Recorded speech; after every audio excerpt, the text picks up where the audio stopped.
সত্য কাজে কেউ নয় রাজি, সবই দেখি তা না না না। মুছে ফেলো চোখের পানি, জনগণ সইবে না আর নির্যাতন হয়রানি। ব্যক্তিগত বলতে যে ব্যক্তিগত জায়গাটা আবার ব্যক্তিগত জায়গায় ছিল না। দেশে দেশে দেশে বাঁচাতে রক্ত দিতে রাজি আছি, ভয় দেখিয়ে হবে না রে কাম, হায় বাছারাম। স্বৈরাচারের দোসর যারা এরকম তকমা লাগিয়ে আপনারাও কি কাউকে বঞ্চিত রাখবেন কিনা?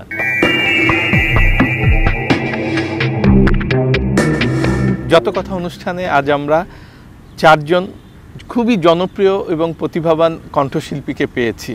তবে তার আগে আমরা সবার পরিচয়টা জেনে আসি। আমি সঙ্গীত পরিচালক জাভেদ আহমেদ কিসলু, আমি জাসাসের জয়েন্ট কনভেনার। আমি সঙ্গীত শিল্পী রুকসার রহমান। আমি সঙ্গীত শিল্পী নাসির, আমি জাসাসের বর্তমান কেন্দ্রীয় নির্বাহী কমিটির জয়েন্ট কনভেনার। আমি রেখা সুফিয়ানা, গান গাইতে ভালোবাসি।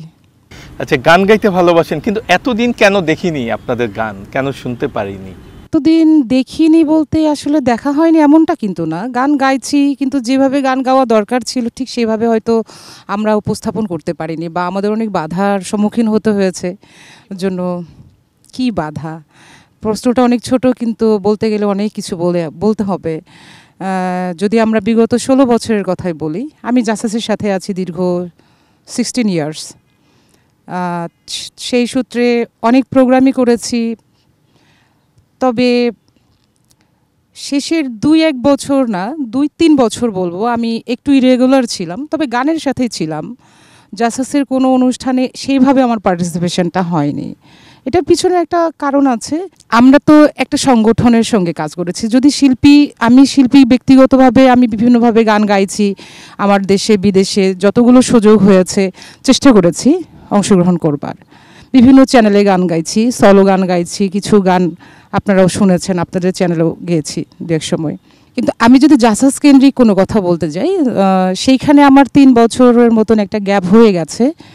গ্যাপটা এই জন্য হয়েছে একটি ব্যক্তিগত কারণে, যেটা আমি আসলে এখনই এইভাবে তুলতে চাইনি। ব্যক্তিগত বলতে যে ব্যক্তিগত জায়গাটা আবার ব্যক্তিগত জায়গায় ছিল না, এটি হয়ে গেছে একটা সময় প্রচার হয়ে গেছে কোনো একটা মাধ্যমে। আমি একটি পারপাসে, বিজনেস পারপাসে কিছু ইনভেস্ট করেছিলাম, তো সেখানে আমি ভীষণভাবে মানে প্রতারিত হয়েছি। অনেক হ্যারাস করেছেন, শুধু হ্যারাস যদি এতটুকু বলি যে আমাকে উনি ডিভি অফিসেও আমাকে যেতে হয়েছে এই পারপাস। অথচ আমি কিন্তু পাই, আমি কিন্তু কারো কাছে ঋণী না। আমার দুঃখটা এইখানে, আমি তো ঋণী না, আমার কাছে একজন ঋণগ্রস্ত আছে। আমি তার কাছ থেকে পাওয়ার জন্য, বা আমি তার কাছ থেকে যে জিনিসটা পাই, এটার জন্য উনি আমাকে বিভিন্নভাবে ছোট করা শুরু করে, বিভিন্নভাবে হ্যারাস করা শুরু করে। এটা আমার জন্য খুবই দুঃখজনক ছিল। তো এই বিষয়গুলো পরবর্তীতে আমাদের বড় ভাইরা আছেন, ভাইরা জানতে পারেন।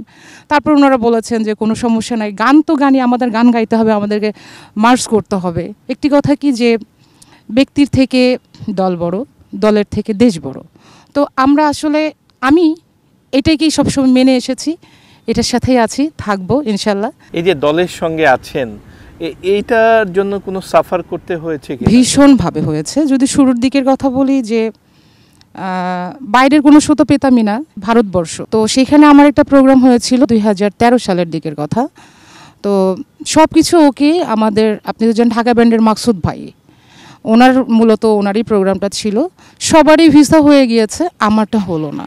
তো আমি তো তখন খুবই এক্সাইটেড ছিলাম, অনেকটা ছোটও ছিলাম, যে আমি দেশের বাইরে যাচ্ছি। তখন ওটা দেশের বাইরেই মনে হতো যে কেন আমারটা হচ্ছে না। পরে আমি এটাকে মাকসুদ ভাই সহ আমরা সবাই যখন এটার পিছনে একটু দেখলাম, তো আমাকে জিজ্ঞেস করলেন, আচ্ছা তুই কি জাসাস করিস? বললাম হ্যাঁ, আমি তো জাসাস করি, আমি জাসাসে গান গাই, জাসাসের বিভিন্ন প্রোগ্রাম অ্যাটেন্ড করেছি। এই জন্যই তো তোমার যাওয়া হলো না। এখন আমরা কি করবো, আমাদের টিমের একজন সদস্য কম, কিন্তু আমাদের সব রেডি হয়ে গেছে, আর তো কোনো ওয়ে নাই। তো এরকম অজস্র ঘটনা আছে, দেশের ভেতরেও আছে। আপনি কখনো দেখবেন না যে আমি এই 16 বছরে কোনো অনেক ওয়েটি প্রোগ্রাম, ভারী প্রোগ্রাম, যেগুলো অনেক কিছু হচ্ছে, সেই প্রোগ্রামগুলোতে অ্যাটেন্ড করেছি। কিন্তু আমি যেখানেই গিয়েছি, আমার নিজের কথা আমি বলছি না, যতগুলোই শো করেছি, কেউ কিন্তু কখনো বলতে পারিনি যে আমার পারফরমেন্স ভালো না, আমি কখনো সুযোগ পাইনি। জাসাস আমরা জানি যে এটা বিএনপির একটি সহযোগী বা অঙ্গ সংগঠন। আসলে এই কারণেই কি আপনাদের মতো যে পরিচিত মুখকে প্রকাশ্যে অতটা দেখা যায়নি? অবশ্যই, সেটা তো প্রথমেই তো বলতে হবে যে আমার ফেলে আসা 16টি বছর। কারণ বাংলাদেশের আনাচে কানাচে লক্ষ লক্ষ কোটি কোটি শ্রোতা আছে আমার, যারা, আমি তো মিউজিকে 90তে বলা চলে, প্রায় কত বছর হবে আমি মিউজিক ইন্ডাস্ট্রিতে এখনও আছি। অজস্র গান আমার জনপ্রিয়তা অর্জন করেছে। তো সেক্ষেত্রে একটা পর্যায়ে যখন আমি দলের সঙ্গে অ্যাড হলাম, এই 15-16 বছরটাই বলি না, এই 16টি বছর কিভাবে কেটে গেল। যখন আমাদের চেয়ারপারসন জননেতা শ্রদ্ধেয় তারেক রহমান, উনি যখন দেশ ত্যাগ করলেন, তার পরবর্তী 2-1 বছর তো আমরা মানে জানেন তো সবার কী অবস্থা ছিল। ঘর থেকে বের হওয়াটাই বা পরিচয় দেওয়াটাই তো একটা কঠিন বিষয় ছিল। আমরা কিন্তু বসে থাকিনি। তখন তারেক জিয়ার ওনার যে পিএস আমাদের রাকিবুল ইসলাম বকুল ভাই, আমি খুলনার ছেলে, আমি ওনার সামনে বড় হয়েছি, উনি আমাকে ইন্সপিরেশন দিতেন যে লিডারের জন্য গান করো। আমিও গান রেডি করে তাকে ফোন করতাম রাতের আধারে, রাত 12টা 1টার সময়, এবং যে স্টুডিওতে কাজ করতাম, সবচেয়ে মজার বিষয় দর্শকদের জানা উচিত যে কীভাবে আমরা কষ্ট করে দিন কাটিয়েছি। সেই বকুল ভাই রাত্রে 12টার পর আমরা যখন মিউজিক করতাম 12টার দিকে আসতেন, রাতে এসে শুনে কোনো গানে যদি কোনো ভুল থাকতো কথায় বা কোনো সুরে বা ইয়েতে, বলতো যে এই জায়গাটা চেঞ্জ করো, আবার গীতিকার দিয়ে চেঞ্জ করতাম। আবার একটা গান কত কষ্ট করে, সে আজ থেকে 12-13 বছর আগের কথা বলছি। হ্যাঁ, তো সেই সময় যখন আমরা এই গানগুলি তৈরি করেছি মার্কেটে, মানে এই গানগুলি তখন লিখেছিল নেতা আসছেই নেতা আসছেই, যে গানটি আমার এই গান ভেঙেছিল, এখন অনেকে গান করে, কিন্তু এই গানটা আমি অনেক আগে গিয়ে রেখেছি এবং নেটে দেওয়া আছে। 10 বছর আগেই দেখবেন যে নেটে এগুলি মানুষ দিয়ে রেখেছে এবং আমারও দেওয়া আছে। কথার ফাঁকে কি 2টা লাইন শুনতে পারি এই গানটার? হ্যাঁ, কেন শোনা যাবে না। শোনো দেশবাসী শোনো বলি, চলো মুক্তির মিছিলে মিলি, রাজপথে মোরা দেব প্রাণ, শোষকেরা সাবধান। বীর সেনা মুক্তিযোদ্ধা জিয়াউর রহমান, নেতা তারি সন্তান মহান তারেক রহমান, নেতা তারি সন্তান মহান তারেক রহমান।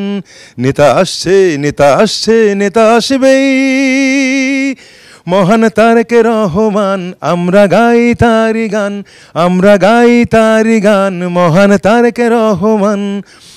এসব অনেক গান গেয়েছি। তারপরে ম্যাডামের গান গেয়েছি। এগুলি সেই সময় একটা গীতিকার ছিল যে সরকারি জব করতো, সে বললো ভাই আমার নাম কখনো দিবেন না, আমার চাকরিটা থাকবে না। আমি কখনো নাম দিতাম না। ইভেন আমি যে গাইতাম নেটে যেত, আমার নামটা দিতাম না, কারণ হয়তো জেল খাটতে হবে, এমনি তো ভয় ভীতি থাকতাম সবসময়। এগুলি মানুষ জানে না, জানা উচিত। এই জন্যই আমি ধন্যবাদ জানাই 24কে, আপনাদেরকে ধন্যবাদ জানাই যে আমাদেরকে ডেকেছেন আমাদের ফেলে আসা 16টি বছরের না বলা কথাগুলি বলতে দেওয়ার সুযোগ করে দেওয়ার জন্য। তো এরপরে আসলাম আস্তে আস্তে, যখন ম্যাডামের যখন অসুস্থতা শুরু হলো, তখন আমি ইউকেতে আমাদের জাসাসের জয়েন্ট সেক্রেটারি SM রফিক, ওর একটি গান করলাম, মাগো তুমি হাসলে হাসে কাঁদলে কাঁদে দেশ। সুপার ভাইরাল হয়ে গেল গানটি।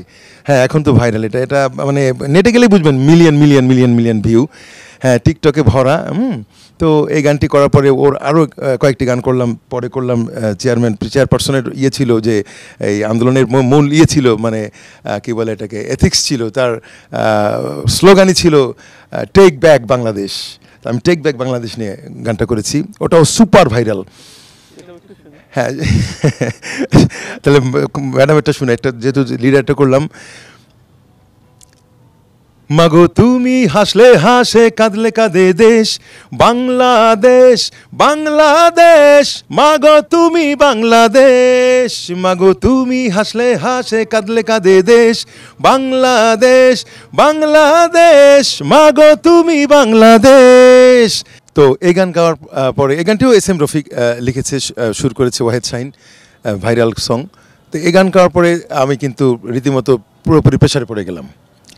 এখন অনেকে বলে, আমি কিন্তু কখনো বলিনি, আজকে যেহেতু বলার একটু সুযোগ পেলাম তো বলতেই পারি।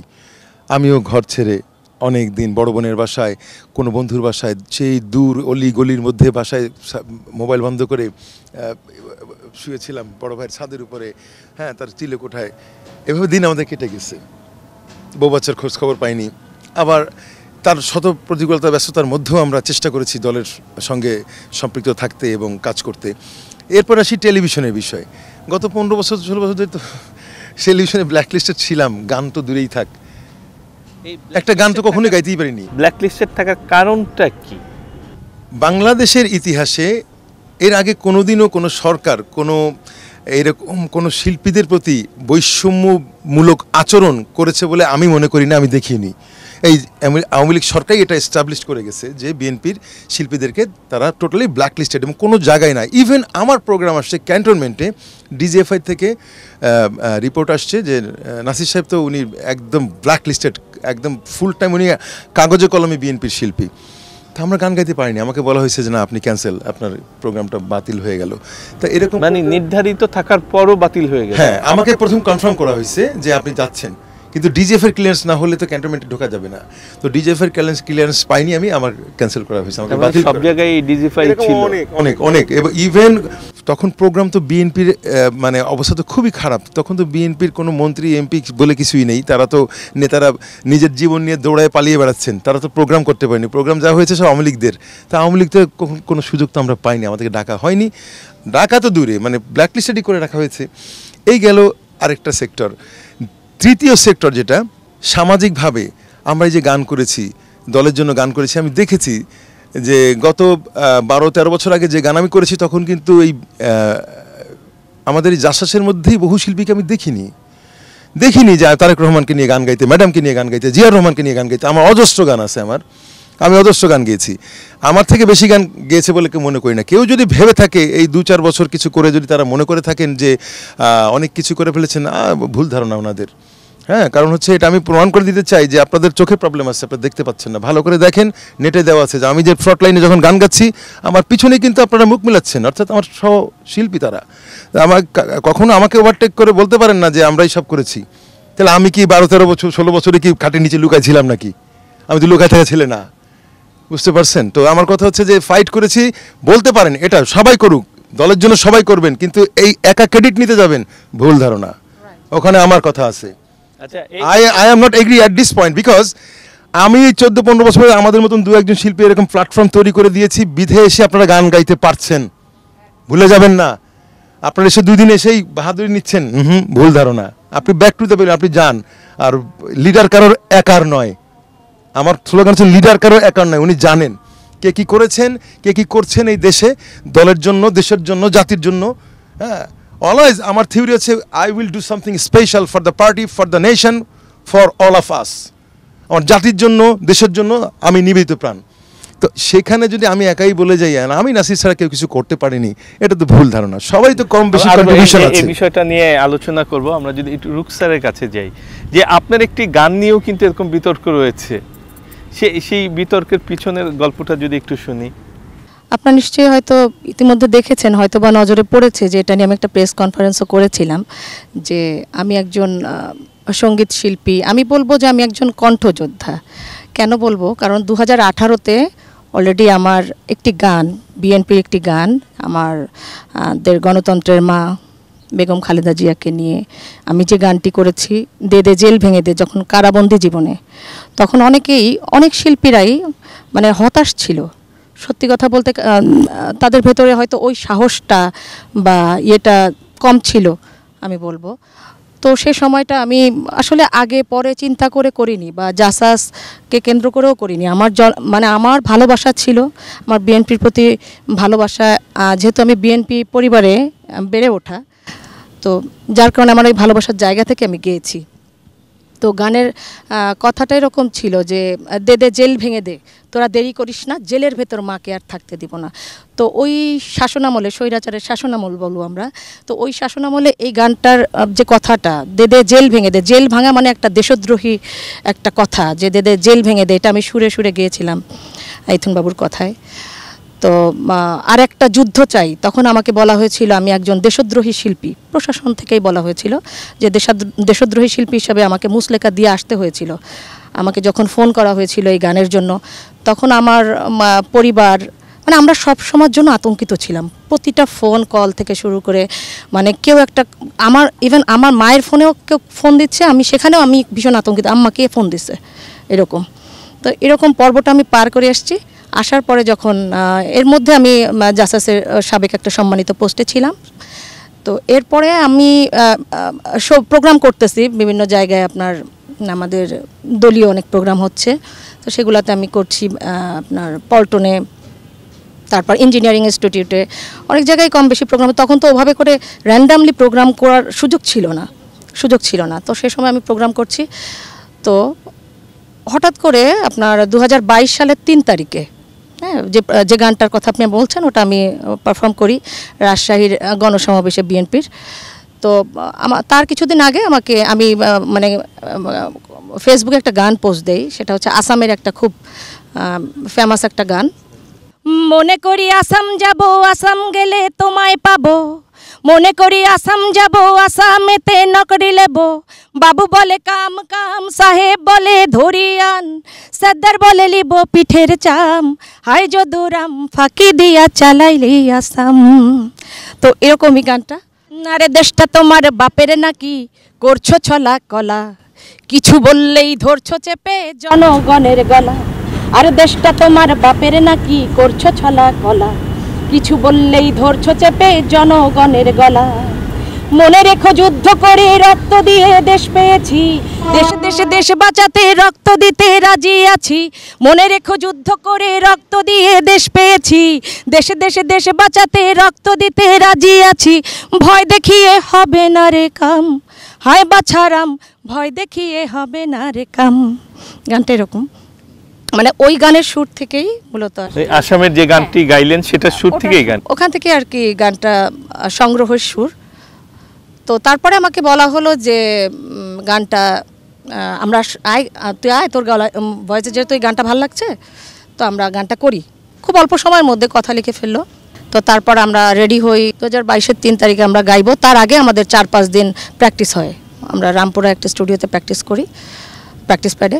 তো প্র্যাকটিস হওয়ার পর আমরা মোটামুটি প্রিপেয়ার হয়ে আছি, কিন্তু কথাটা যেহেতু একটু ওই সময়টায় যে দেশটা তোমার বাপের নাকি, তো কথাটা তো একটু ভয়ঙ্কর কথাই গাইবো সব কিছু মিলিয়ে, যেহেতু এর আগেও আমি এই ধরনের গান করেছি। আর এছাড়াও আমার 2018-তেও আমার নির্বাচনী থিম সং দে দে সিল মেরে দে, এটাও ভাইরাল গান। তো এটা বাংলাদেশ জিয়া শিশু একাডেমির থেকে এই গানটা হয়, পাবলিশড হয়। তো তখন এই গানটা চেয়ারপারসনের কার্যালয়ে আমাদের মহাসচিব স্যার উনি মোড়ক উন্মোচন করেন। তো সব কিছু মিলিয়ে মানে আমি যেহেতু আগে পরে এ ধরনের আরও কিছু গানও আছে ইউটিউবে আমার বিএনপির, আমি একটু লুকিয়েও করতাম যখন দেখতাম আমার উপরে এরকম প্রেশার আসতেছে গানগুলোতে। তার পরবর্তীতে গিয়ে আবার এই টাইপের একটা কথার গান গাইব। 3 তারিখের সমাবেশের আগের দিন ঠিক আমার কাছে কল আসলো। আগে পরে তো আসতেছে এই ধরনের, যে তখন কিন্তু অলরেডি মানে জেল ভেঙে দিয়ে গান, কিন্তু তখন ওনারা জানেন যে আমি জেল ভেঙে দিয়ে গান গাওয়ার জন্য যাচ্ছি, কিন্তু এটা ছিল আমাদের প্র্যাকটিসের সময়, আমরাই জানতাম যে আমি দেশটা তোমার বাপের নাকি গাইবো। তো তখন ওই যারা আমাকে হুমকিগুলো দিচ্ছেন ওনারা জানেন যে আমি ওই দেশটা তোমার বাপের নাকি শিল্পীকে আমরা এতদিন চাপিয়ে রাখতেছি, ও ওইখানে যাইতেছে, তো ওইখানে গান গাইবে, আজকে জেল ভেঙে দিয়ে গান গাইবে। আর গাইলে তো এরকম আমি বিএনপির ইন্ধন যোগানো শিল্পী, এটা তো বলাই হয়েছে সবসময়। তো আমি ওইখানে গিয়ে দেশটা তোমার জেল ভেঙে দিয়ে করবো বলে আমাকে আগের রাত্রে মানে ইচ্ছা মতো পেইন, আমি পুরা রাত ঘুমাতে পারিনি। এবং এখন আমার সাথে যে মানে আমার এই গানটাতেই যে সহশিল্পীটা ছিল ওর কণ্ঠেই আপনারা শুনছেন। তো তখন আমাকে যখন রাতের বেলায় এইভাবে পেইন আসতেছে, মানে সবাই বাসায় যারা ছিল তারা সবাই দেখতেছে যে আমরা একজন প্রফেসরের বাড়িতে ছিলাম, হীরা ভাই, তো ওনারাও আমার এই পেইনগুলো ওনারাও দেখতেছেন চোখের সামনে। থাক আপনি ঘুমিয়ে পড়েন এই সেই। তো আমাকে তো বলা হচ্ছে রাজশাহী রামবাগানে তুলে নিয়ে যাওয়া হবে, এরকম একটা কথা শুনতেছি, কালকে স্টেজ থেকে নিয়ে যাবে। তো রাজশাহী রামবাগানে তুলে নিয়ে যাবে, ওই প্রিপারেশান, ওই জিনিসটা খালি আমার মাথার মধ্যে না কাজ করতেছিল। পারফর্ম যখন করছি তখন 144 ধারার মধ্যে আমি রুকসার রহমান গান করছি, আমার পা দুটা কাঁপছে। আমার সাথে যে লোকরা ছিল, যারা ছিল ওখানে ইনস্ট্যান্ট, উনিও ছিলেন, যিনি এই গানটি লিখেছেন উনিও ছিলেন ওই একই স্টেজে। এমন অবস্থায় আমি গানটা করছি, যেহেতু লাখ লাখ ওখানে ছিলেন, দর্শক ছিল, হ্যাঁ, তো ওখানে তো আসলে লুকিয়ে কিছু না, এটা কাচের মতো একটা পরিষ্কার জিনিস, এখানে লুকানোর কিছু নাই। তো আপনারা দেখতে পাচ্ছেন যে আমি হয়তো বা এর মধ্যে একটা প্রেস কনফারেন্স হয়তো আপনাদের নজরে করেছি। তো আমার একটাই কষ্ট ছিল, বা এখনও আছে কষ্টটা, কষ্টের জায়গা থেকেই বলছি। আমি একজন সঙ্গীত শিল্পী, সেই হিসাবে আমার একটা নৈতিক অধিকার যে গানটি আমি প্রথম গাইলাম, আর এত রিস্কের মধ্যে থেকে গাইলাম যে সময়টা মানুষ করতে পারে না, সেই সময়ের মধ্যে থেকে গাইলাম, 144 ধারার মধ্যে গাইলাম। কেন আমার নামটা সামনে আসছে না কোনো কথায়, কোনো জায়গায়, কোনো কিছুতে? আমি কেন হাইড হয়ে গেলাম? কেননা আমার তো আগে আরও হিট গান তাদের চ্যানেলে ছিল, এবং পপুলার লিস্টে রুকসার রহমানের গানই তাদের চ্যানেলে হিট ছিল। তাহলে কেন আমি কি কিছুই ছিলাম না এখানে? এটা আমি প্রশ্ন রেখে যেতে চাই যে কেন আমি ছিলাম না। জাভেদ ভাই, আপনার অভিজ্ঞতা। প্রথমেই আমি আপনাকে ধন্যবাদ জানাতে চাই এবং চ্যানেল 24কে ধন্যবাদ জানাতে চাই আমাদেরকে 16 বছর পর এমন একটা প্ল্যাটফর্মে কথা বলার সুযোগ দেওয়ার জন্য। আমরা 16 বছর বঞ্চিত ছিলাম, সব কিছু থেকে বঞ্চিত ছিলাম। বাংলাদেশ টেলিভিশন, শিল্পকলা, ছোট্ট করে বলি, আমার ছাত্ররা অনেক উচ্চ পর্যায়ে চলে যায়, র্যাঙ্কিংয়ে একটা র্যাঙ্কিং থাকে মিউজিক ডিরেক্টরের, সঙ্গীত শিল্পীদের।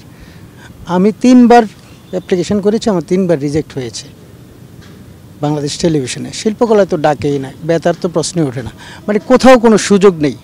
আর আমি যেখানে কাজ করেছি সেটা হচ্ছে চলচ্চিত্র। আমি প্রায় 250 থেকে 300 ছবি, মুক্তিপ্রাপ্ত ছবি আমার। ওই ছবিগুলি আমি 2005 থেকে 2007 ওই সময়কার, তারপরে তো আওয়ামী লীগের সরকার, মানে বুকে কষ্ট লাগে এই জন্য যে তখন প্রডিউসাররা কিন্তু আওয়ামী লীগের, ম্যাক্সিমাম আওয়ামী লীগ যেহেতু ক্ষমতায়, তারাই ছবি বানাবে। আমি আমার কোয়ালিটি দিয়ে, ডিরেক্টর আমাকে ডাকে যখনই শুনে যে বিএনপির প্রোগ্রামগুলি করি, আমি দলীয় প্রোগ্রাম মঞ্চে সবসময় আমি যে থাকি, আমি ডিরেকশন দিই, ওই তখনই আবার একটু আলাদাভাবে ডেকে নেয় ডিরেক্টরকে, ওকে নেওয়া যাবে না, ও বিএনপির লিস্টেড। দেখ, এটা হচ্ছে আমাদের কাজের ব্যাঘাত আর কি। আমরা কখনো 16 বছর কোথাও সুযোগ পাইনি। আর এর ভিতরে আমরা আতঙ্ক, ভয়, গুম, হত্যা তা তো আছেই। এর ভিতরে আমরা 16 বছর আমরা কিন্তু আন্দোলন সংগ্রাম, রাজপথের এই সৈনিক। কিন্তু 2010 সালে ম্যাডামের অবস্থা খুবই বিধ্বস্ত। এই নাসির ভাই বলেছিল, তারেক ভাই যখন বিদেশে গেল অনেক টর্চারের পর, ম্যাডাম খুব বিধ্বস্ত, কারোর সাথে কথা বলে না, কোনো কথা বলে না। তখন গাজী মাজহারুলের একটা প্ল্যান করে, সময়ের গান নামে 4টা গান করে, নাসির ভাই একটা, রিজিয়াপা একটা, আর মনির খান 2টা গান করেছে। করার পরে খুব সাহসিকতার সহিত, কিন্তু কোনো বিএনপির কোনো নেতাকর্মী ম্যাডামের কাছে যেতে পারে না। তখন গাজী মাজহারুল আনোয়ার একটা প্ল্যান করলো, সময়ের গান নামক একটা গান, 4টা গান করলো, আমাকে সুরকার হিসাবে সিলেক্ট করলো, গান করলাম, ফাটাফাটি গান করলাম, ভালো হয়েছে। এবং ম্যাডামকে শোনানোর একটা প্ল্যানিং করলো গাজী মাজহারুল আনোয়ার। অনেক শ্রদ্ধা করতো ম্যাডাম গাজী মাজহারুল আনোয়ারকে। যখন ম্যাডাম টাইম দিল যে আসলে শুনি গাজী ভাই কী করতে চায়, শুনি একটু, ম্যাডাম টেবিলে বসা, সবাই ছিলেন, আমি, মালিক ভাই, মনির খান, রিজিয়া পারভিন, সবাই ছিল। ম্যাডাম গান শোনার পরে একটু লড়াচড়া দিলেন, আপনারা একটু উপরে আসেন। উপরে গেলাম, ম্যাডামের সাথে একটু ম্যাডামের টেবিলে বসে আমরা চাটা খেলাম। তখন গাজী মাজহারুল আনোয়ারকে অর্ডার দিলেন, আপনি এই গানগুলি সারা বাংলাদেশে ছড়িয়ে দেন। কে অর্ডার দিলেন? বেগম খালেদা জিয়া সারা বাংলাদেশে এই গানগুলিকে ছড়িয়ে দিতে বললেন, এবং আপনারা কমিটি জমা দেন জাসাসের। তখন মনির খান আর মালিক ভাই, মালিক ভাই এবং মনির খান, মালিক ভাই আহ্বায়ক, মনির খান সেক্রেটারি হিসাবে 1 সপ্তাহের ভিতরে কমিটি দিয়ে দিল। এই গানে উদ্বুদ্ধ হয়ে ম্যাডাম, এবং সারা বাংলাদেশে সেটা প্রচার করতে পারছে। তখন আমরা কাজ করেছি, তখন তো আমরা হাইলাইটস হইতে চাই নাই, আমরা এত কাজ করব, আমরা এই যে প্রত্যেকটা জনসভায় আমরা কাজ করেছি, আর হাইলাইটসের কি আছে ভাই, দলের জন্য কাজ করব, আমি সব একা করেছি, এটা ঠিক না। এখানে সবাই মিলে কাজ করেছি, না, অবশ্যই না। আর এটা আমাকে কেউ কি দল কি দিল না দিল সেটার বিষয় না, আমি দলকে ভালোবাসি, শহীদ জিয়ার রহমানের আদর্শে আমি। এখানে একটা কথা আছে, তাদের উদ্দেশ্য হয়তো এমনও হতে পারে যে বাহবা নেওয়ার জন্য আসছে, কিন্তু আমরা তো দলের জন্য ডেডিকেটেড, মানে দল দিয়ে যাব, কিছু নিব না, সেটা একটা পার্ট। এটাই হচ্ছে বিষয়। এখন আমার ক্ষেত্রে আমি দলকে দিয়ে যাব, আমি কিছুই নিব না, তাতে যদি দল আমাকে কোনোদিন মূল্যায়ন করবে, সেটা গেল। এখন আমরা 16 বছর আমরা কিন্তু আতঙ্কে ছিলাম, এবং জেল, জুলুম, হত্যা এগুলির মধ্যেই ছিলাম। তারপর আমরা রাজপথের সৈনিক ছিলাম। প্রোগ্রামে তো নাটক, যেহেতু আমরা সাংস্কৃতিক কর্মী, নাটক, গান, কবিতার মাধ্যমে আমরা প্রতিবাদ করেছি। যখন যেই সিচুয়েশন এসেছে, ক্রাইসিস এসেছে, তখনই ওই সিচুয়েশনে আমরা, ভাষাটা ওরকম ছিল। এই গান করার পরেই কিন্তু একটা আতঙ্ক, রাতে কী হবে, কখন ধরে নিয়ে যায়, এরকম একটা ব্যাপার ছিল আমাদের। তখন আমার ওই সময় আমরা একটা নাটক করেছিলাম, আমি হরিলুটের রাজা। ওইটাও মহাসচিব খুব পছন্দ করেছেন। মানে এই বিগত স্বৈরাচার সরকারের যত অপকর্ম সবগুলি আমার এই নাটকের ভিতরে আমি এই উপস্থাপন করেছি। ভারপ্রাপ্ত চেয়ারম্যান জনাব তারেক রহমানের নির্দেশনায় কোটা আন্দোলনের আমরা সম্পৃক্ততা হই, বিএনপির এই জাসাসের নেতাকর্মীরা। উনি আমাদেরকে নির্দেশ দিয়েছেন, তোমরা যার যার অবস্থান থেকে নেমে পড়ো। আমরা নেমে পড়েছি। প্রত্যেকটা মিছিলে আমরা ছিলাম, অন্তত আমি ছিলাম, সবাই ছিল, কিন্তু কোনো ব্যানারে না। জনাব তারেক রহমানের নিষেধ ছিল কোনো ব্যানারে আপনারা যাবেন না, আপনারা স্ব অবস্থান থেকে তাদেরকে মুগ্ধ যেমন পানি দিয়েছে আমরাও পানি দিয়েছি, আমরাও ডোনেশন করেছি। আমরা অসুস্থদের যারা গুলিবিদ্ধ হয়েছে তাদেরকে আমরা হাসপাতালে দেখতে গেছি, তার প্রমাণ আছে আমাদের ফেসবুকে। এবং আমরা রাজপথে কবিতা গানের মাধ্যমে আমরা আমাদের সংগ্রাম চালিয়ে নিয়েছি। এগুলি আমাদের আন্দোলনে সবসময় আমাদের সম্পৃক্ততা ছিল। 3 তারিখ এই রবীন্দ্র সরোবরে বৈষম্য বিরোধী ছাত্র আন্দোলনের সাংস্কৃতিক কর্মীদেরকে ডাকা হয়েছিল। আমি সেখানে গিয়েছিলাম, আসিফ আকবর ভাইও গিয়েছিলেন। আসিফ আকবর ভাইয়ের একটা ভিডিও ভাইরাল হয়, সেই ভিডিওতে ওনার ছেলেকে উনি সামনে এগিয়ে দেয় আমার ছেলেকে গুলি করে মেরে ফেলেন আপনারা। কারণ যে দেশে মানুষ ছাত্র জনতা হত্যা হচ্ছে, মানে নির্বিচারে হেলিকপ্টার দিয়ে গুলি হচ্ছে, বাসার ভিতরে বাড়ির ভিতরে শিশু নিরাপদ না, শিশু মারা যাচ্ছে, সেখানে আমার ছেলেকে গুলি করে দেন। তার পাশে আমি, ডান পাশে, এবং ফোকাস হয়ে যায় আমি। আপনি কোন 3 তারিখের কথা বলছেন? আগস্টের 3 তারিখ রবীন্দ্র সরোবরে যে শিল্পীদের যে সমাবেশ ছিল, ওই 3 তারিখ আমরা যে কত আতঙ্কে ছিলাম, যেমন আয়নাগার সম্পর্কে আমাদের অবগত আছি আমরা, এবং টর্চার সম্পর্কে অবগত আছে। এই যে 2টা দিন রাত যে আমরা কীভাবে কাটিয়েছি এটা আল্লাহ ছাড়া আর কেউ জানে না। আর আমাদের একটা প্রত্যাশা থাকবে যে আমাদের জনাব তারেক রহমানের এই অবৈধ সরকারের যত অবৈধ মামলা আছে সেগুলি তুলে নেবেন এই সরকার, এবং একটা সুষ্ঠু নির্বাচনের মাধ্যমে একটা জনগণের প্রতিনিধি দায়িত্ব নেবেন, এটাই আশা করছি, এই প্রত্যাশা আমাদের। যে গল্পগুলো শুনলাম, এই যে একটা পাল্লাবদল হয়েছে, পট পরিবর্তন হয়েছে, মনে হয় কি না এই পট পরিবর্তনের মাধ্যমে আপনারা যারা শিল্পী, আপনি নিশ্চয়ই আপনার শিল্পী পরিচয়টাকে আগে রাখবেন নাকি রাজনৈতিক পরিচয়টাকে আগে রাখবেন? আমি শিল্পী পরিচয়টা এগিয়ে রাখতে চাই। আচ্ছা, তাই যদি হয় তাহলে এই যে পালা বদল বা যে পট পরিবর্তন যেটা হয়েছে, মনে হয় এই যে বঞ্চিত শিল্পী যারা, এই অবস্থার একটা উত্তরণ হবে। আসলে আমি কেন এগিয়ে রেখেছি আমি শিল্পী সত্তাকে, যে আমি শিল্পী রেখা সুফিয়ানা, আমি শিল্পী ছাড়া কিন্তু আমার কোনো সত্তা নাই। কাজে আমি যখন একজন রেখা সুফিয়ানা, একজন সঙ্গীত শিল্পী, তখনই কিন্তু আমি দলের জন্য বলেন, দেশের জন্য বলেন, জাতির জন্য বলেন, আমার করণীয় কি, আমি কাজ একটাই পারি, আমি গান গাইতে পারি। তো আমি যদি বলি যে আমি দলীয় একজন কর্মী, আমি কিন্তু একজন সাধারণ দলীয় কর্মীর কাছে আমি যেতেও পারবো না, কারণ তারা অনেক স্ট্রাগল করে, ফাইট করে। আমরা ফাইট করি আমাদের কণ্ঠ দিয়ে, আমাদের কথা দিয়ে, আমাদের পার্টটা কিন্তু অন্য ধরনের, শিল্পী সত্তাটা কিন্তু একটু ভিন্নই হয়। আমরা খুবই আশাবাদী এই পট পরিবর্তন অবশ্যই হবে। এত রক্তের বিনিময়ে আবারও আমরা সেই স্বৈরাচারী, আবারও আমরা সেই স্বেচ্ছাচারিতা, এগুলো আমরা মেনে নিব না। আমরা এই দরজাটা ভেঙে ফেলেছি। আমাদের এই আন্দোলনটা ছিল কিন্তু আজকে এই 2-1 মাসের আন্দোলন নয়, দীর্ঘ সময়ের, এটা 16-17 বছরের একটা আন্দোলন ছিল। আমাদের যে ভুলভ্রান্তিগুলো আমরা বিগত সময়ে আমরা করেছি, আরেকটা কথা আমি বলতে চাই যে আমাদের মাঝে যদি কোনো ভুল থাকে আমরা সেগুলোকে শুধরিয়ে নিতে চাই। আমরা যেহেতু একটা জাসাস নিয়ে যদি কথা বলি, যে যদি কেউ ভুল করে থাকে সেটা সংশোধন করতে হবে, আমাদের সেই জায়গাটায় যেতে হবে। কিন্তু আমরা সেই ভুলটাকে মস্তিষ্কে নিয়ে ওইটাকে এস্টাবলিশ করব, আমার মনে হয় যে আমরা এভাবে এগোতে চাই না, আমরা এটাকে কেউ প্রশ্রয় দিব না। যেটি শুরুতেই বলছিলেন যে বিগত সময়ে ভিসা পর্যন্ত হয়নি, ভিসা জটিলতায় পড়েছেন, অনেক সরকারি বড় বড় অনুষ্ঠান হয়েছে বছরব্যাপী, কোনো অনুষ্ঠানে আপনাদের মতো শিল্পীকে দেখতে পাইনি আমরা। কি কারণ, এই কারণগুলো কি? কারণগুলো ঘুরে ফিরেও একই আসে, যে আমরা একটা দলের আমরা গান করি, এটা আমাদের মূল ফোকাস ছিল না। আমাদের ফোকাস ছিল যে আমরা কাউকে সমর্থন করি, আমরা আওয়ামী এন্ট্রি, অর্থাৎ আমরা আওয়ামী লীগের কেউ নই, আমরা বিএনপি করি, আমরা জাতীয়তাবাদী দলের আমরা আদর্শের সন্তান, এটা আমাদের অপরাধ ছিল। তার মানে রাজনৈতিক কারণে আপনারা বঞ্চিত হয়েছেন, বিষয়টাই কি তাই? প্রথমত রাজনৈতিক কারণে আমরা বঞ্চিত হয়েছি, এটি সর্বসাকুল্যে আমরা বলতে পারবো যে আমরা রাজনৈতিক কারণে বঞ্চিত হয়েছি। হ্যাঁ, আমার যদি যোগ্যতায় কোনো ঘাটতি থাকে সেটা আমি অবশ্যই মাথা পেতে নিব, সেটা সেই জায়গাটাকে আমি সংশোধন করব, কিংবা আমার এটা আরও কীভাবে ভালো হয়। হ্যাঁ, আমরা যদি সুযোগটাই না পাই তাহলে আমরা কোথায় যে আমাদের ক্রিয়েটিভিটি দেখাবো, আমরা দেশকে কিভাবে প্রেজেন্ট করব? আমরা জানি যে আপনি লালন সঙ্গীত খুব ভালো গান, আপনি লোকসঙ্গীতও খুব ভালো গান, কিন্তু বিগত সময় আপনি রাজনৈতিক কারণে বঞ্চিত হয়েছেন, আমরাও বঞ্চিত হয়েছি দর্শক যারা। আমরা আপাতত অন্তত এই পরিবেশে আপনার যদি কয়েকটা ভালো ভালো গান আপনার কণ্ঠ থেকে একটু শুনি, খালি গলাই। আমি লালন সাইজির একটি বাণী গাই। আমাদের মনে হয় এটা সব সময়ের জন্য এই গানটি, এই বাণীটি আমাদের সাথে যায়। সত্য কাজে কেউ নয় রাজি, সত্য কাজে কেউ নয় রাজি, সবই দেখি তা না না না, জাত গেল বলে এই কি আজব কারখানা, জাত গেল বলে। ব্রাহ্মণ চণ্ডাল চামার মুচি, এক জলে সকলেই শুচি।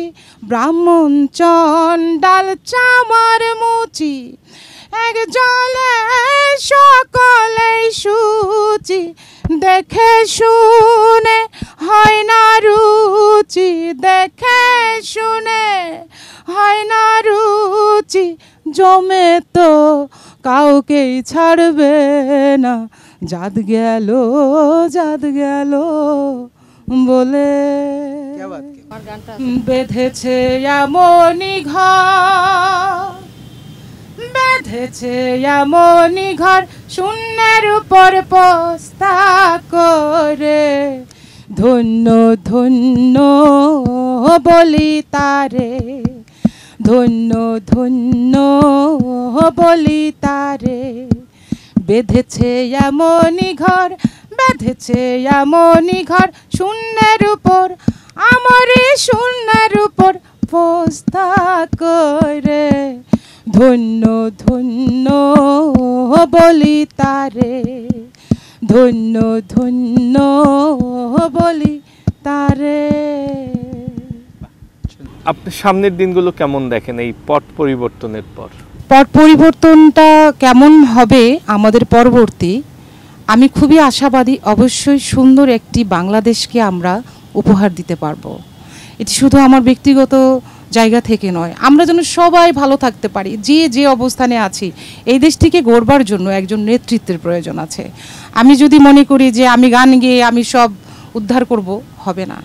আমি যদি মনে করি যে আমি স্টুডেন্ট, আমি রক্ত দিয়েছি মানে আমি দেশটাকে নিয়ে নেব, তাও না। এখানে আমাদের একজন নেতৃত্বের একজন বলিষ্ঠ নেতৃত্ববান যে হবে, তাকে আমরা চাই দেশে আনতে, এবং সেখান থেকে আমরা শুরু করব।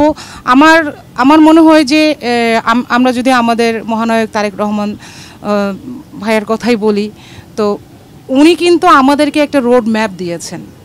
আগের সেই জিনিসগুলো কিন্তু এখন আর নাই। আমরা নিজেরাই সংশোধন হচ্ছি, যে কথাটা আমি আগেই বলেছি যে আমরা কিন্তু নিজেদের পরিবর্তন করছি। আমাদের চিন্তা, আমাদের চেতনা, আমাদের মস্তিষ্ক, আমাদের ভাবনা, আমাদের কর্ম, আমাদের ক্রিয়েটিভিটি, আমরা সব কিছু কিন্তু পরিবর্তন করছি। যেগুলো আমাদের মনে হয়েছে যেগুলো আমাদের থাকা বাঞ্ছনীয় নয়, আমরা আমাদের অনেক বড় একটা শিক্ষা নিয়েছি। শুধু আমরা না, আমার মনে হয় যে আমাদের বাংলাদেশের এই প্রেক্ষাপটের বর্তমান পরিস্থিতির কারণে সারা বিশ্ববাসী একটা শিক্ষা নিয়েছে। কখনোই কোনো স্বৈরতন্ত্র, কোনো অরাজকতা দীর্ঘদিন কোনো কিছুই অতিরিক্ত কখনোই থাকবে না। কাজে আমরা এই যেমন একটি কথা আমাদের মহাসচিব মহোদয় বলেছেন, আমাদের মাননীয় চেয়ারম্যান স্যার উনি বলেছেন যে 2 বছরের বেশি আমরা কাউকে দেখতে চাই না। এই কথাটা কিন্তু প্রত্যেকটা মানুষের প্রাণের কথা, এটা আমারও কথা।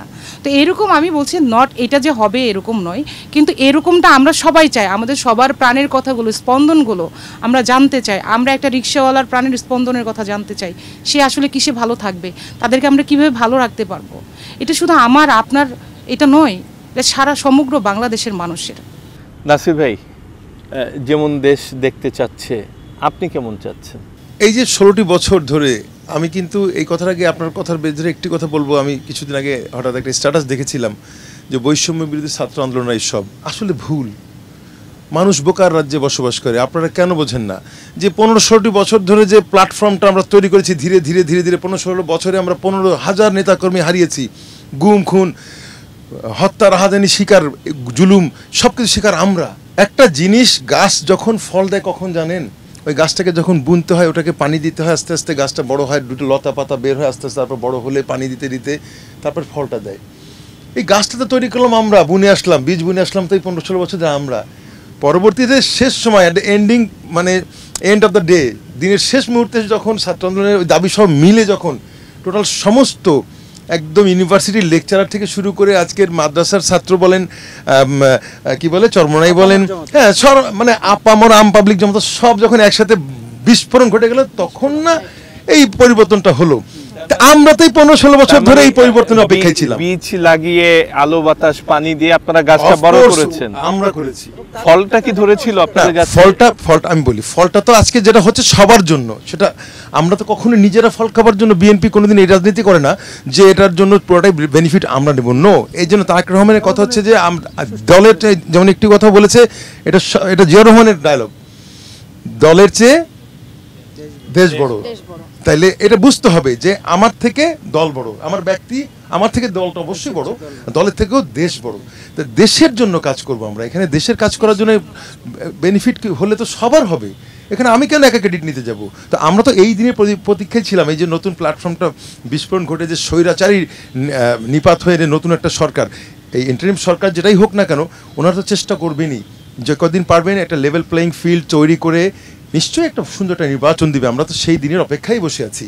এবং আমাদের ভারপ্রাপ্ত চেয়ারম্যান ইনশাল্লাহ বীরের বেশে আসবে ফিরে বাংলাদেশে। আমার গানে এই দুটো লাইন আমার ইউজ করা আছে, উনি অবশ্যই আসবেন। হ্যাঁ, এই গানটি ভাইরাল। যাই হোক, গানটা আমি শেষ করি। উনি যখন আসবেন এবং ইনশাল্লাহ we are waiting for the time, ইনশাল্লাহ we will lead this country once again and once again and once again under the leadership of Tarek Rahman, only Tarek Rahman.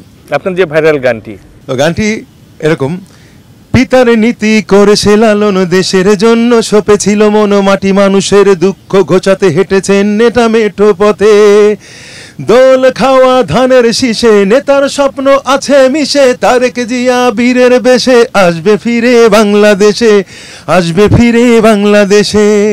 নেতা আসছে, নেতা আসছে, নেতা আসবেই, মহান তারেক রহমান, আমরা গাই তারি গান, আমরা গাই তারি গান, মহান তারেক রহমান।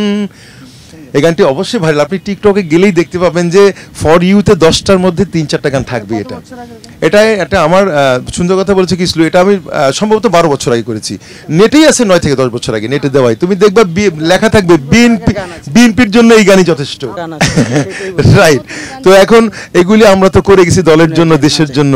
জিয়াউর রহমানের উপরে গান করেছি, স্বাধীনতার মহান ঘোষক জিয়াউর রহমান, সালাম সালাম জানাই তোমায় হাজারো সালাম, দেশের জন্য ছিলে তুমি নিবেদিত প্রাণ, তাই তো তোমার জীবন মোদের কে করে গেলে দান, তুমি জিয়াউর রহমান, তুমি জিয়াউর রহমান।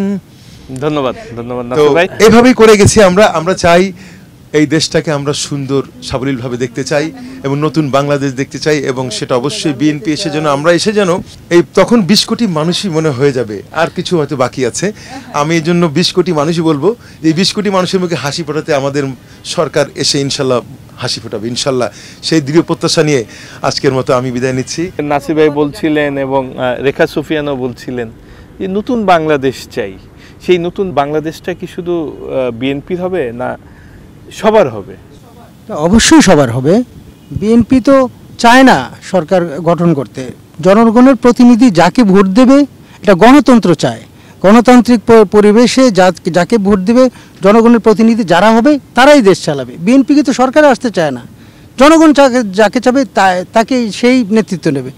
সো আমরা চাই, আমি যেহেতু কালচারাল মানুষ, আমি যেহেতু সাংস্কৃতিক অঙ্গনের একজন মানুষ, আমি আমার ব্যক্তিগত মতামত, এখানে আওয়ামী লীগ, বিএনপি, জামাত, মানে বিভিন্ন এই মতভেদ থাকতেই পারে, কিন্তু যারা স্বৈরাচারের দোসর ছিল তাদেরকে সুযোগ দেওয়া হবে না, কারণ তারা অতিরিক্ত অতিরিক্ত অতিরিক্ত করেছে। এটা আপনারা দেখেছেন, আপনাদেরকেও কীভাবে জিম্মি করেছে সেটা আপনারাও ভালো করে জানেন। আমি এটা সেই সময় আমি গান করেছিলাম, এই ম্যাডাম যখন কারাগারে যায়, বেগম খালেদা জিয়া, তখন আমার একটা বেবি নাজনীনের গাওয়া গাজী মাজহারুল আনোয়ারের লেখায় আমি 2 লাইন করছি। কারাগার থেকে আমি বলছি, অন্যায় আগুনে জ্বলছি, যতই করুক ওরা বিভ্রান্তি, আমি চাই শান্তি শান্তি শান্তি। এটা গাজী মাজহারুল আনোয়ার লিখেছেন। ওরা আমাদেরকে বিভ্রান্ত করছে, কিন্তু আমরা কিন্তু শান্তি চাই। তবে আরেকটা গান করেছেন গাজী মাজহারুল আনোয়ার, আসিফ আকবর গেয়েছেন। আমি ঝড়ের আকাশে খুঁজে বেড়াই আজরাইলের ডানা, খাতার পাতায় লিখে যেতে চাই মৃত্যুর পরোয়ানা।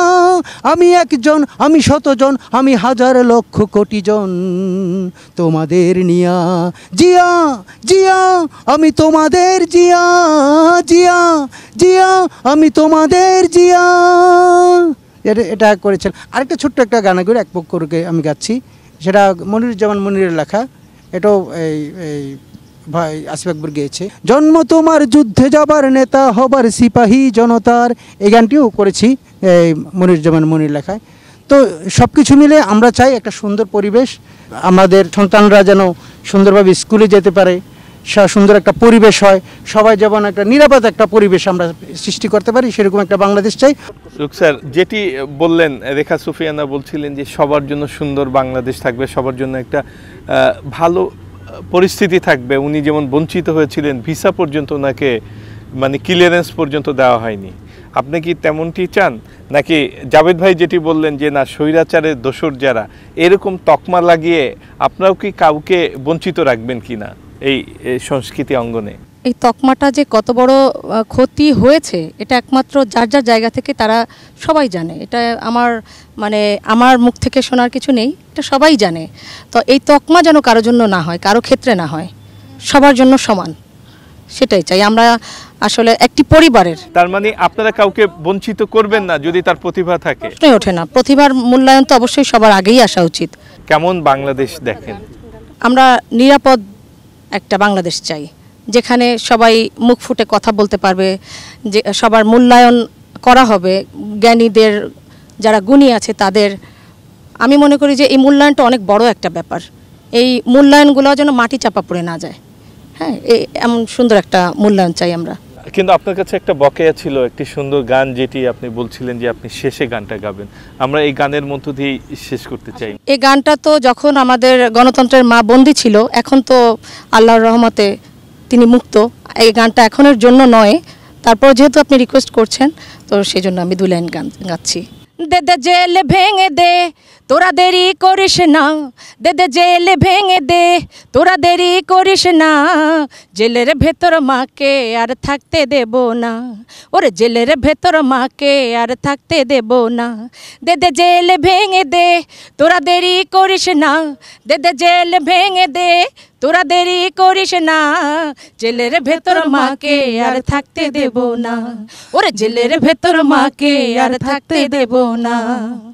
গণতন্ত্রের জননী মুছে ফেলো চোখের পানি, জনগণ সইবে না আর নির্যাতন হয়রানি। গণতন্ত্রের জননী মুছে ফেলো চোখের পানি, জনগণ সইবে না আর নির্যাতন হয়রানি। একটা যুদ্ধ চাই, ঘরে বসে থাকবো না, আর একটা যুদ্ধ চাই, ঘরে বসে থাকবো না, জেলের ভেতর মাকে আর থাকতে দেব না, জেলের ভেতর মাকে আর থাকতে দেব না। হিংসার বেড়া জালে মা আমার বন্দি ঘরে, কথা দিলাম আনবো তোমায় আনবো মুক্ত করে। হিংসার বেড়া জালে মা আমার বন্দি ঘরে, কথা দিলাম আনবো তোমায় আনবো মুক্ত করে। দেশ জনতা লড়বে, কোনো বাধা মানবে না, ওরে দেশ জনতা লড়বে, কোনো বাধা মানবে না, জেলের ভেতর মাকে আর থাকতে দেব না, ওরে জেলের ভেতর মাকে আর থাকতে দেব না। ধন্যবাদ, ধন্যবাদ সবাইকে। ধন্যবাদ আপনাকেও এবং চ্যানেল 24-এ যে আমাদের আসলে এত সুন্দর একটা পরিবেশ করে দেওয়ার জন্য, প্ল্যাটফর্ম করে দেওয়ার জন্য সবাইকে অনেক অনেক সত্যি কথা, চ্যানেল 24-এর পরিবেশটাই অসাধারণ, অনেক ভালো লেগেছে এখানে আসতে পেরে। আপনাদের মাধ্যমে আমরা সারা দেশবাসীর প্রতি আমরা একটা আহ্বান জানাতে চাই, আমরা যেন সবাই আবার সুন্দর একটি জীবন ফিরে পাই, আমরা যেন সবাই আবার এই হানাহানিটাকে বাদ দিয়ে নিজের পথে সবাই নিজ নিজ অবস্থান থেকে দেশটাকে করতে পারি। এবং আরেকটা জিনিস একটু স্পেশালি আমি বলি, সেটা হচ্ছে এই যে চ্যানেল 24-এ আমরা যে সুন্দর আমাদের বাক স্বাধীনতাকে কিন্তু হরণ করা হয়নি, আমরা এই যে সুন্দর এসে বলতে পারছি। হ্যাঁ, তো আমরা এরকম যেন চ্যানেল বলেন বা নিউজ বলেন সব কিছুতে যেন তারাও যেন যারা আছেন, যারা আসলে এখানে পর্দার পেছনে অনেকেই আছেন যাদেরকে হয়তো সবাই চিনেন না বা সামনে আনা সম্ভবও নয়, কিন্তু তারা কিন্তু সবাই এই সত্য প্রচারে উৎসুক। হ্যাঁ, সত্য প্রচার করতে চায়, সেখানে যেন তাদেরও সেই স্বাধীনতাটা থাকে।